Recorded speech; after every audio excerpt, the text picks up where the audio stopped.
I think it's pretty clear what the Baltimore Ravens want to do with Lamar Jackson as their franchise quarterback. We know that they still love size on defense, but they want speed on offense, speed and more speed. What's going on? It's Mitch here of the Bottom Line View, here to grade and analyze the 2019 NFL Draft class of the Baltimore Ravens.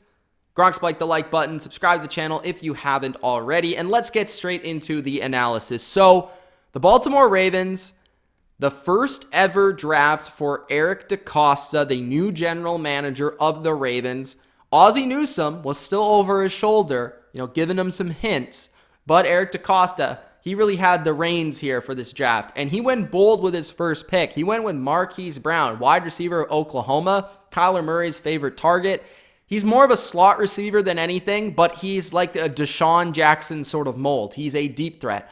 And what I've really noticed from the Ravens is that they want to run the football some more, use Lamar Jackson in the running game, use Mark Ingram in the running game and the running backs, but also hit play action deep. And Lamar Jackson can do that as a quarterback, and Marquise Brown, that's his strong suit. He actually led the Power 5 conferences with 8 touchdowns of 25 yards or longer. And that's the type of receiver they needed. They needed speed, and they also needed guys that can separate. Last year, Michael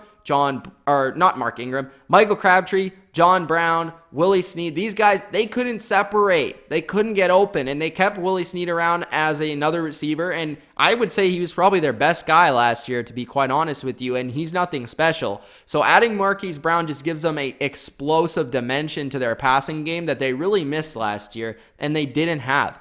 They also addressed the receiver position later in the draft with Miles Boykin, and I think this was a really nice pick out of Notre Dame. He's a totally different type of receiver than Marquise Brown. He's 6'3", I believe, 220 pounds. He led Notre Dame in receptions, receiving yards, and touchdowns last year. He has a nose for the end zone, and really, I think he upgrades the wide receiver group of the Ravens, and I think he could instantly be a playmaker. Now, he's not going to be a guy that's going to burn you necessarily with speed. It's not like he's slow, but he is a little bit taller. He's a guy that can go up and catch the ball, and I'm not sure if he necessarily fits what Lamar Jackson in terms of his accuracy in that, and I think Marquise Brown fits that more, but he just helps this receiver core, and obviously they felt he was the best target here in this round, and I could see him starting right away on the outside. So they get Miles Boykin, they get Marquise Brown, they add that to Willie Snead, Chris Moore, and that receiver core.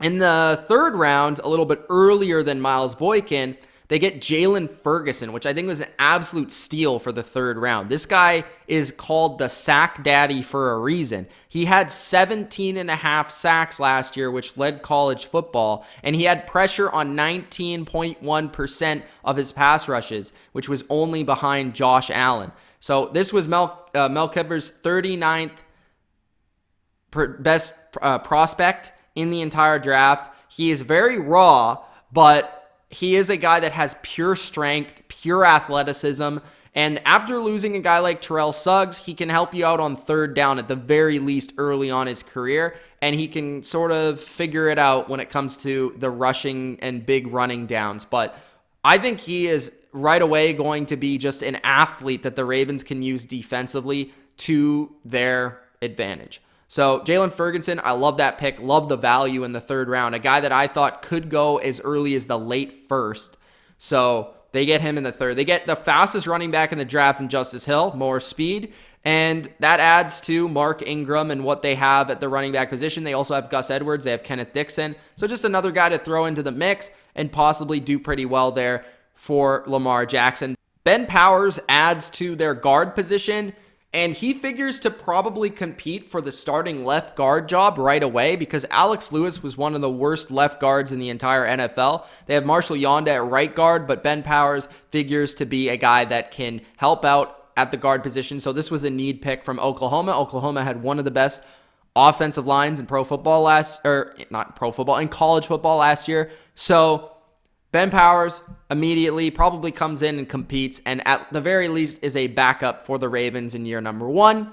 Round number 4, again, they go with a corner And they love their corners in Baltimore. They have plenty, though. They have Marlon Humphrey, who I think is really turning into a good player. Jimmy Smith's a great player. They have Brandon Carr, Anthony Everett, who's not a bad player as well. They have Tavon Young. Now they add Marshall. I don't even know if he's going to make the team. Hopefully, he's a 4th-round pick. But they have like six or seven corners deep. So he is going to have to figure to be a special teamer early on. But he's physical, and I think that's the type of guys that Baltimore likes in the secondary.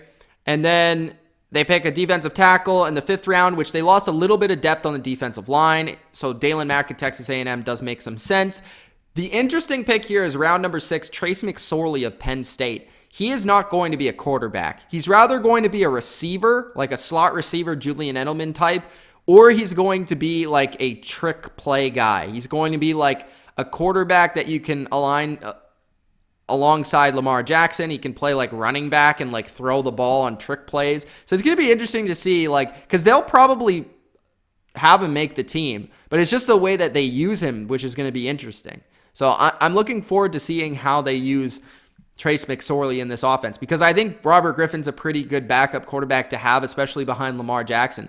But Trace McSorley's interesting to see how they use him in the offense. But overall, I really like the Ravens draft. I think they got very good value. They addressed a lot of their needs. They got speed, which they wanted to on offense. They added to their receiving core, which was desperately in need of some playmakers. They got an offensive lineman to compete right away. They got Jalen Ferguson, who I think was a great value. So I have to give the Ravens an A for their draft. I haven't given that many A's, but I think the Ravens do deserve it because I think their value is there, and I think their need picks are there as well. So, yeah, it's Mitch of the Bottom Line View. Thanks for watching. If you enjoyed, Gronk spike the like button, subscribe to the channel if you haven't already, and we'll see ya. Peace.